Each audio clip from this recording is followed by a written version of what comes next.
အရင်ဆုံးခရမ်းညင်ဒီကိုပါလှီးပါမယ်ဗျာပါလှီးတာမဟုတ်ဗျာနှစ်ချမ်းလှီးပြီးွားရင်တော့ကျိတ်ဆက်ထဲကို slow motion နဲ့ပြစ်ထည့်လိုက်ပါဗျာခရမ်းညင်ဒီတွေကိုကျိတ်လိုက်ပါတော့ဗျာ high speed နဲ့စက်တော်နီလေးတွေလှီးပေးပါဗျာဒါကတော့ပကိုးရိုးမတွေကငကြီးကြောက်လေးတွေပါဗျာစီပူလာရင်တော့စက်တော်နီလေးထည့်ပြီးတော့စီတက်ပါမယ်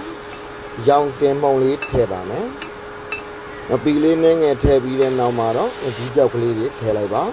ဒီကြောက်ကလေးတွေမွေးလာပြီဆိုရင်ကျင်းရင်ဒီနှစ်ကလေးတွေကိုထည့်သမမွေးလိုက်ပါဗျာနံလေးမွေးနေအောင်လို့စက်တော်ပြူမုံလေးနဲ့မြုပ်ကောင်းမုံလေးတွေနဲ့ငယ်ထည့်ပြီးတော့မွေးပေးပါထမွေးသွားအောင်လို့သူ့ပုတ်ရွက်ကလေးတွေထည့်အုပ်ပြီးတော့လန်လိုက်ပါဘသူကကင်းနေငါပြီးကြတယ်သူ့ပုတ်ထဲလို့လေရှာမရှင်နဲ့ငါဘာလို့လဲငွေကြီးထည့်ပြီးတော့မွေးပြီးတော့ညီးကြည့်လိုက်ပါဗျာဒီစုံညီးကြည့်လိုက်အောင်မယ်နော်လေစားလို့ကောင်းတော့မဝသေးဘူးဖတ်ပြီးအောင်မယ်အဲ့လောက်ကြီးပြီးတော့ငါတို့ကဘာသွားစားမှာလဲလို့ဩအေးမီလာပြီဟာပြန်ပြပါတော့ဒါလားမလားရင်စက်တော်လေးထဲကြာစောလိထားလေးထဲမိုးလောဦးလေးထဲပြီးတော့ကြောင်မှုထဲဘာလဲမဒီအားထဲ